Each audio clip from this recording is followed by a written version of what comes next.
Hey, Jamie here. I'm not going to use this as a tutorial to show you how this whole thing works, but this is how the song sort of started. I got an iPad for Christmas last year. It was just a used iPad, but I used this app called Modstep. It's really cool. It's kind of like a mini Ableton or Pro Tools like little sequencer, but it runs on the iPad. And there's this drum kit that I bought.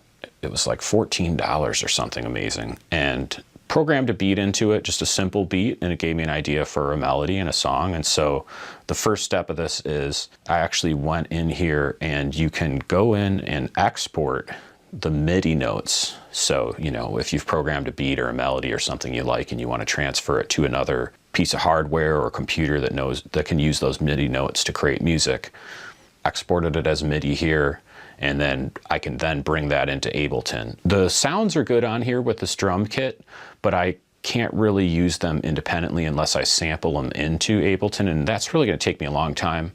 You know, I sort of try to go through and just use simple sounds to record the song first, just to get all my parts, and then I'll go back later and maybe swap out some of the sounds and make stuff sound better. So that's the first thing I'm going to do, is I'm going to take this short beat in here, and there's a step sequencer you can use. It's pretty cool. Why am I not finding this right now? There we go. I want to take the notes from this beat. I have a verse part, an intro part, and a chorus, and then I'm going to load them into Ableton and just use that as a simple beat for the song. Hey, so okay, I've loaded the MIDI notes into Ableton. So I've got a track here that I loaded with one of the drum machines that's built into Ableton. It's really just an 808 kit, really common kit. I'm just going to start with that. I'm sure I'll sub out some better sounding samples as I move forward. But essentially, if you click on each of these, you can see I've just got the MIDI information below. Now, one thing I did is I'll play you this beat how it sounds by default, and it doesn't have any groove to it.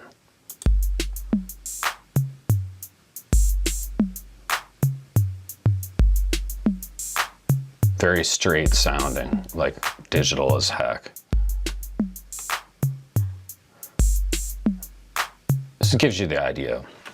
So when I originally wrote it on the iPad, there's a global swing you can set, and I had it set so that it really had a better swing and a better groove.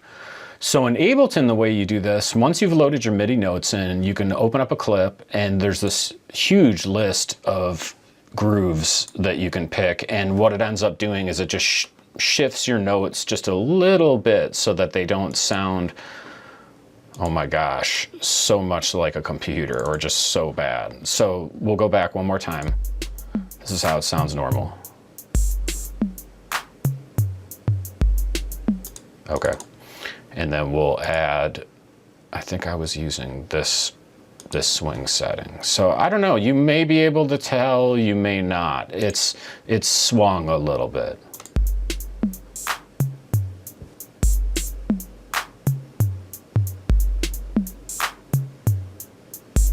So you might be able to hear that. The hi-hats fall a little bit different. It's got a little different feel. But that's kind of the intro bar. Then there's a verse bar, which is basically what you just heard, except the very end of the bar doesn't just stop. There's a couple tom hits that are extra that are a little bit different. That's it. And then there's a choral clip I'm not sure what I'm gonna do with it yet, but I've just got a slight variation on that beat for now.